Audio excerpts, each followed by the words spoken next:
ನಮಸ್ತೆ. ಪದ್ಮವೇಣಿ ಕನ್ನಡವಾಣಿಯಿಂದ ಎಲ್ಲರಿಗೂ ಬೆಳಗಿನ ಶುಭೋದಯ. ಆತ್ಮೀಯ ಕೇಳುಗರೆ, ಕಳೆದ ಸಂಚಿಕೆಯಲ್ಲಿ ನಾವು ಕನ್ನಡ ಸಾಹಿತ್ಯದ ಯುಗ ಪ್ರವರ್ತಕನಾದ ಆದಿಕವಿ ಪಂಪನ ಬಗೆಗಿನ ಶುಭ ವಿಚಾರಧಾರೆಗಳನ್ನು ತಿಳಿದೆವು. ಇಂದಿನ ಸಂಚಿಕೆಯಲ್ಲಿ ಅದರ ಮುಂದುವರಿದ ಭಾಗವನ್ನು ಗಮನಿಸೋಣ. ನಮ್ಮ ಕನ್ನಡ ಸಾಹಿತ್ಯದ ಇತಿಹಾಸವನ್ನು ಹಿಂತಿರುಗಿ ನೋಡಿದಲ್ಲಿ ಅದು ನಡೆದು ಬಂದ ಘಟ್ಟಗಳು, ಸ್ವೀಕರಿಸಿದ ಬದಲಾವಣೆಗಳು, ಬಿತ್ತಿದ ಹೊಸತನದ ಬೀಜಗಳು ಇವೆಲ್ಲ ನಮ್ಮ ಸಾಹಿತ್ಯದ ಭವ್ಯ ಪರಂಪರೆಯನ್ನು ಕಣ್ಮುಂದೆ ತರುತ್ತದೆ. ಆದರೆ ಇಂದಿನ ವೇಗದ ಮನಸ್ಥಿತಿಯಲ್ಲಿ ನಾವು ಮುಂದೆ ಮುಂದೆ ಹೋಗುವ ಭರದಲ್ಲಿ ಬೆನ್ನ ಹಿಂದಿನ ಬೆಳಕಿನತ್ತ ಗಮನ ನೀಡುತ್ತಿಲ್ಲ. ಒಂದು ಪಕ್ಷ ಹಿಂತಿರುಗಿ ನೋಡಿದ್ದೇ ಆದರೆ ಆ ಅಭಿಜಾತ ಕಾವ್ಯಗಳ ಸಾರ ಯಾಂತ್ರಿಕ ಜೀವನಕ್ಕೆ ಅಮೃತ ಬಿಂದುಗಳಾಗಿ ಹೊಸ ಚೈತನ್ಯ ನೀಡಬಲ್ಲವು. ಈ ನಿಟ್ಟಿನಲ್ಲಿ ಪಂಪನ 2 ಮಹತ್ವದ ಮಹಾಕಾವ್ಯಗಳ ಬೆಳಕನ್ನು ಆನಂದದಿಂದ ಬರಮಾಡಿಕೊಳ್ಳೋಣ. ಆತ್ಮೀಯ ಕೇಳುಗರೆ, ಅದಾಗಲೇ ನಾವು ಆದಿಪುರಾಣದ ಬಗ್ಗೆ ಸಂಕ್ಷಿಪ್ತವಾಗಿ ತಿಳಿದೆವು. ಬೆಳಗುವೆನಿಲ್ಲಿ ಲೌಕಿಕಮನ್ ಅಲ್ಲಿ ಜಿನಾಗಮಮಂ ಎಂದು ಲೌಕಿಕ ಆಗಮಿಕ 2 ಮಹಾಕಾವ್ಯಗಳನ್ನು ರಚಿಸಿ 2ರ ಕಥಾನಕಕ್ಕೂ ಪೂರ್ವ ಆಕರಗಳನ್ನು ಬಳಸಿಯೂ ಅಭಿವ್ಯಕ್ತಿಯಲ್ಲಿ ಅಪೂರ್ವ ಕಾವ್ಯಗಳನ್ನು ನಿರ್ಮಾಣ ಮಾಡಿದನು ಆದಿಕವಿ ಪಂಪ. ಆದಿಪುರಾಣವನ್ನು ಅವಲೋಕಿಸುವುದಾದರೆ ಧರ್ಮದ ಜೊತೆಗೆ ಕಾವ್ಯಧರ್ಮವನ್ನು ಅರಿವು ಮಾಡಿಸಿದ್ದು ಆದಿಪುರಾಣ. ಕವಿಯ ಸ್ವಧರ್ಮ ಶ್ರದ್ಧೆಯ ಸಂಕೇತವಾದ ಈ ಗ್ರಂಥದ ದೇಹ ಪುರಾಣವಾಗಿದ್ದರೂ ಆತ್ಮ ಕಾವ್ಯವಾಗಿದೆ. ವಿಕ್ರಮಾರ್ಜುನ ವಿಜಯವನ್ನು ತಿಳಿಯುವುದಾದರೆ ಪಂಪ ಭಾರತಕ್ಕೂ ಮುನ್ನ ಭಾರತದ ಹಲವು ಕತೆಗಳು ಹುಟ್ಟಿರಬಹುದು. ಆದರೆ ಪಂಪನಂತೆ ಕತೆ ಪಿರಿದಾದೊಡಂ ಕತೆಯ ಮೇಗಡಲೀಯದೆ ಸಮಸ್ತ ಭಾರತ ಮನಪೂರ್ವ ಮಾಗೆಸಲೆ ಪೇಳ್ದ ಕವೀಶ್ವರರಿಲ್ಲ ಎಂದವರಿಲ್ಲ. ಅಂದರೆ ಕತೆಯ ವಸ್ತುವು ಹಿರಿದಾಗಿದ್ದರೂ ಅದರ ವಸ್ತುವಿನ್ಯಾಸವು ನಷ್ಟವಾಗದಂತೆ ಸಮಗ್ರ ಭಾರತದ ಕತೆಯನ್ನು ಅಪೂರ್ವವಾಗಿ ಹೇಳಿದ ಕವಿಗಳು ಕಳೆದ ಕಾಲದಲ್ಲಿ ಇದುವರೆಗೂ ಯಾರೂ ಇಲ್ಲ ಎಂದು ಪಂಪನು ತನ್ನ ಬಗ್ಗೆ ತಾನೇ ಹೇಳಿಕೊಳ್ಳುತ್ತಾ ಈ ಆತ್ಮವಿಶ್ವಾಸದ ಜೊತೆಗೆ ನಮ್ರತೆಯಿಂದ ವ್ಯಾಸ ಮುನೀಂದ್ರ ರುಂದ್ರ ವಚನಾಮೃತ ವಾರ್ಧಿಯನ್ನೀಸುವೆ ಕವಿ ವ್ಯಾಸನೆಂಬ ಗರ್ವ ಮೆನಗಿಲ್ಲ ಎಂದು ಅರುಹಿದ್ದಾನೆ. ಆತ್ಮೀಯ ಕೇಳುಗರೆ, ಮಹಾಭಾರತವು ಏಕೆ ಲೋಕಪೂಜ್ಯ ಗ್ರಂಥವಾಗಿದೆ ಎನ್ನುವುದನ್ನು ಪಂಪ ಮಹಾಕವಿ ತನ್ನ ಈ ಪದ್ಯದಲ್ಲಿ ಹೇಳುತ್ತಿದ್ದಾನೆ. ಚಲದೊಳ್ ದುರ್ಯೋಧನಂ ನನ್ನಿಯೊಳ್ ಇನತನಯಂ ಗಂಡಿನೊಳ್ ಭೀಮಸೇನಂ ಬಲದೊಳ್ ಮದ್ರೇಶನ್ ಅತ್ಯುನ್ನತಿಯೊಳ್ ಅಮರ ಸಿಂಧೂದ್ಭವಂ ಚಾಪವಿದ್ಯಾ ಬಲದೊಳ್ ಕುಂಭೋದ್ಭವಂ ಸಾಹಸದ ಮಹಿಮೆಯೊಳ್ ಫಲ್ಗುಣಂ ಧರ್ಮದೊಳ್ ನಿರ್ಮಲ ಚಿತ್ತಂ ಧರ್ಮಪುತ್ರಂ ಮಿಗಿಲ್ ಇವರ್ಗಳಿನ್ ಭಾರತಂ ಲೋಕಪೂಜ್ಯಂ. ಛಲದಲ್ಲಿ ಅಭಿಮಾನದಲ್ಲಿ ದುರ್ಯೋಧನ, ಸತ್ಯಸಂಧತೆಯಲ್ಲಿ ಸೂರ್ಯಪುತ್ರನಾದ ಕರ್ಣ, ಗಂಡಸುತನದಲ್ಲಿ ಭೀಮಸೇನ, ಬಲದಲ್ಲಿ ಮದ್ರೇಶನಾದ ಶಲ್ಯ, ಅತ್ಯಂತ ಉನ್ನತವಾದ ಸಮಗ್ರ ವ್ಯಕ್ತಿತ್ವದಲ್ಲಿ ಅಮರ ಗಂಗಾನದಿಯ ಪುತ್ರನಾದ ಭೀಷ್ಮ, ಬಿಲ್ವಿದ್ಯಾ ಬಲದಲ್ಲಿ ಕುಂಭದಲ್ಲಿ ಜನಿಸಿದ ದ್ರೋಣ, ಸಾಹಸದ ಮಹಿಮೆಯಲ್ಲಿ ಫಲ್ಗುಣನಾದ ಅರ್ಜುನ, ಧರ್ಮದ ವಿಚಾರದಲ್ಲಿ ನಿರ್ಮಲೀನ ಮನಸ್ಕನಾದ ಧರ್ಮಪುತ್ರ ಇವರುಗಳು ಅಧಿಕರು. ಇವರುಗಳಿಂದ ಭಾರತವು ಲೋಕಪೂಜ್ಯವಾಗಿದೆ ಎಂದಿದ್ದಾನೆ. ಆತ್ಮೀಯ ಕೇಳುಗರೆ, ಭಾರತದಲ್ಲಿ ಎಲ್ಲ ಕಾಲದ ಸಮಾಜದ ಸಮಸ್ಯೆಗಳಿಗೂ ಸಲ್ಲುವ ಪಂಪನ ನುಡಿಗಳು ಪಂಪನನ್ನು ಸರ್ವಕಾಲಕ್ಕೂ ಸಲ್ಲುವ ಕವಿಯನ್ನಾಗಿ ಮಾಡಿದೆ.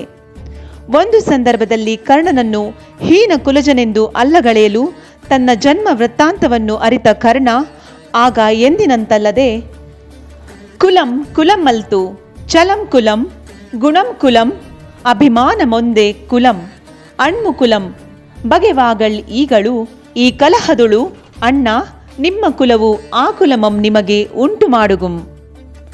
ಕುಲವೆಂಬುದು ಅದು ಛಲದಲ್ಲಿದೆ, ಗುಣದಲ್ಲಿದೆ, ಅಭಿಮಾನದಲ್ಲಿದೆ, ಹುಟ್ಟಿನಲ್ಲಿಲ್ಲ ಎಂದು ಆತ್ಮವಿಶ್ವಾಸದಿಂದ ಕಿಡಿಕಿಡಿಯಾಗುತ್ತಾನೆ. ಸಾಹಸಿಗೆ ಕುಲವಿಲ್ಲ, ಆತನಿಗೆ ವೀರತ್ವವೇ ಕುಲ ಎಂದು ಪಂಪನು ತನ್ನ ಕಾವ್ಯದಲ್ಲಿ ದುರ್ಯೋಧನನ ಕೈಯಿಂದ ಹೇಳಿಸಿದ್ದಾನೆ. ಇವರ ಬಾಯಿಯಿಂದ ಹೊರಡಿಸಿದ ಪಂಪನ ಮಾತುಗಳು ಸಾರ್ವಕಾಲಿಕ ಸತ್ಯ. ಪಂಪನು ತನ್ನ ಕೃತಿಯ ಪ್ರತಿನಾಯಕನಾದ ಕರ್ಣನನ್ನು ಕುರಿತ ಹೇಳಿದ ಚರಮ ಶ್ಲೋಕವನ್ನಂತೂ ಎಂದೆಂದಿಗೂ ಮರೆಯುವಂತಿಲ್ಲ. ನೆನೆಯದಿರಣ್ಣ ಭಾರತದೊಳಿಂ ಪೆರರ್ ಆರುಮನ್ ಒಂದೇ ಚಿತ್ತದಿಂ ನೆನೆಯೊಡೆ ಕರ್ಣನಂ ನೆನೆಯ. ಕರ್ಣನೊಳು ಆರ್ದೊರೆ ಕರ್ಣನ ಏರು ಕರ್ಣನ ಕಡುನನ್ನಿ ಕರ್ಣನ ಅಳವು ಅಂಕದ ಕರ್ಣನ ಚಾಗಂ ಎಂದು ಕರ್ಣನ ಪಡೆಮಾತಿನೊಳ್ ಪುದಿದು ಕರ್ಣ ರಸಾಯನಂ ಅಲ್ತೆ ಭಾರತಂ. ಭಾರತದೊಳು ಬೇರಾರನ್ನು ನೆನೆಯಬೇಕಾಗಿಲ್ಲ, ಒಂದೇ ಮನಸ್ಸಿನಿಂದ ನೆನೆದರೆ ಕರ್ಣನನ್ನು ನೆನೆಯಿರಿ. ಕರ್ಣನಿಗಾರು ಸರಿಸಮ, ಕರ್ಣನ ಪರಾಕ್ರಮ, ಕರ್ಣನ ಸತ್ಯಪರತೆ, ಕರ್ಣನ ವೀರತ್ವ, ಕರ್ಣನ ತ್ಯಾಗವೆಂದು ಕರ್ಣನ ವಿಚಾರವೇ ತುಂಬಿ ಹೋಗಿ ಭಾರತವು ಕರ್ಣ ರಸಾಯನವಾಯಿತು ಎಂದು ಕೊಂಡಾಡುತ್ತಾನೆ. ಹಾಗೂ ಅವನನ್ನು ತ್ಯಾಗದ ನನ್ನಿಯ ಕಲಿತನದಾಗರಂ ಎಂದು ತ್ಯಾಗದ ಸತ್ಯದ ಕಲಿ ಎಂದು ಬಣ್ಣಿಸುತ್ತಾನೆ. ಕರ್ಣನ ಪಾತ್ರ ಬಿತ್ತರಿಸುವ ಕವಿ ಕಾವ್ಯ ಸಮಾಧಿಗೆ ಏರಿ ಕಾವ್ಯ ನಾಯಕನನ್ನೇ ಮರೆತು ಬಿಡುತ್ತಾನೆ. ಕವಿ ಕಾವ್ಯದಲ್ಲಿ ಒಂದಾಗುವುದೆಂದರೆ ಇದೇ ತಾನೆ. ತೀನಂಶ್ರೀಯವರು ಹೇಳುವಂತೆ ವಿಕ್ರಮಾರ್ಜುನ ವಿಜಯವು ಕನ್ನಡದ ಕನ್ನಡಿಯಲ್ಲಿ ಚಿಕ್ಕದಾಗಿ ಬಿದ್ದ ವ್ಯಾಸ ಭಾರತದ ನೆರಳಲ್ಲ, ಅಲ್ಲಿಯ ಚಿನ್ನವನ್ನು ತಂದು ಹೊಸದಾಗಿ ಎರಕ ಹೊಯ್ದು ಒಪ್ಪವಿಟ್ಟು ನಿಲ್ಲಿಸಿದ ನೂತನ ಪುತ್ಥಳಿ. ಆತ್ಮೀಯ ಕೇಳುಗರೆ, ಸಂಸ್ಕೃತ ಕಾಳಿದಾಸನಿಗೆ ಹೋಲಿಸಲು ಕನ್ನಡದಲ್ಲಿ ಯಾರಾದರೂ ಒಬ್ಬ ಕವಿ ಇದ್ದರೆ ಆತ ಮಹಾಕವಿ ಪಂಪನೆಂದರೆ ಅತಿಶಯೋಕ್ತಿ ಆಗಲಾರದು. ಆತನ ಪದ್ಯಗಳನ್ನು ಓದಿದಾಗ ನಾವು ಅದರ ಅನುಭೂತಿಯನ್ನು ಪಡೆಯುತ್ತೇವೆ. ಸೊಗೈಸಿ ಬಂದ ಮಾಮರನೆ ತಲ್ತ ಎಲೆವಳ್ಳಿಯೇ ಪೂತ ಜಾತಿ ಸಂಪಗೆಯೇ ಕುಕಿಲ್ವ ಕೋಗಿಲೆಯೇ ಪಾಡುವ ತುಂಬಿಯೇ ನಲ್ಲರೊಳ್ ಮೊಗಂ ನಗೆಮೊಗದಳ್ ಪಳಂಚಲೆಯೇ ಕೂಡುವ ನಲ್ಲರೆ ನೋಳ್ಪೊಡೆ ಆವ ಬೆಟ್ಟಗೊಳಳ ಮಾವ ನಂದನ ವನಂಗಳ್ ಒಳಂ ಬನವಾಸಿ ದೇಶದೊಳ್. ಬನವಾಸಿ ದೇಶದ ಯಾವ ಬೆಟ್ಟಗಳಲ್ಲಿಯೂ ಉದ್ಯಾನವನಗಳಲ್ಲಿಯೂ ನೋಡುವುದಾದರೆ ಸೊಗಸಾಗಿ ಫಲ ಬಿಟ್ಟಿರುವ ಮಾವಿನ ಮರಗಳೇ, ದಟ್ಟವಾಗಿ ಸೇರಿಕೊಂಡಿರುವ ವೀಳ್ಯದೆಲೆಯ ಬಳ್ಳಿಗಳೇ, ಹೂವನ್ನು ಬಿಟ್ಟಿರುವ ಜಾಜಿ ಮತ್ತು ಸಂಪಗೆ ಗಿಡಗಳೇ, ಸುಸ್ವರವಾಗಿ ಧ್ವನಿ ಮಾಡುವ ಕೋಗಿಲೆ, ಝೇಂಕರಿಸುವ ದುಂಬಿಗಳೇ, ಪ್ರೇಯಸಿಯರ ಒಳ್ಳೆಯ ಮುಖಗಳೇ, ನಗುಮುಖದಲ್ಲಿ ಪ್ರತಿಭಟಿಸಿ ಕೂಡುವ ನಲ್ಲರೇ.